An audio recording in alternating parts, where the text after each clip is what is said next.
السلام عليكم ورحمة الله وبركاته. الحمد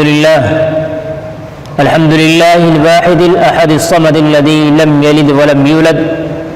أشهد أن لا إله إلا الله وحده لا شريك له في ذاته ولا صفاته، وأشهد أن سيدنا ومولانا محمدا عبده ورسوله الذي نزه أمته عن الشرك وسماته، صلى الله عليه وعلى آله وأصحابه وأزواجه وذرياته وأهل بيته وبارك وسلم تسليما كثيرا كثيرا.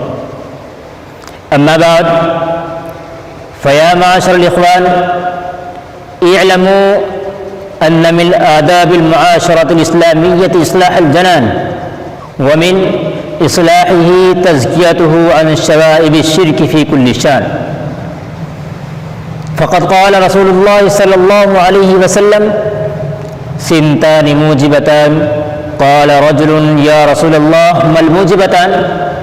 قال عليه الصلاة والسلام: من مات يشرك بالله دخل النار، ومن مات لا يشرك بالله شيئا دخل الجنة. وقال عليه الصلاة والسلام: إن أخوف ما أخاف عليكم الشرك الأصغر. قالوا: يا رسول الله وما الشرك الأصغر؟ قال: الرياء.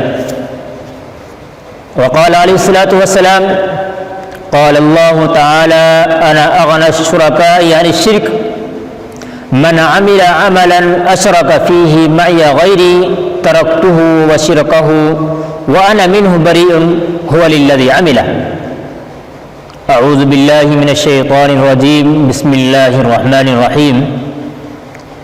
قل هو الله أحد الله الصمد لم يلد ولم يولد ولم يكن له كفوا أحد. صدق الله العظيم وصدق رسوله النبي الكريم، ونحن على ذلك لمن الشاهدين والشاكرين، والحمد لله رب العالمين.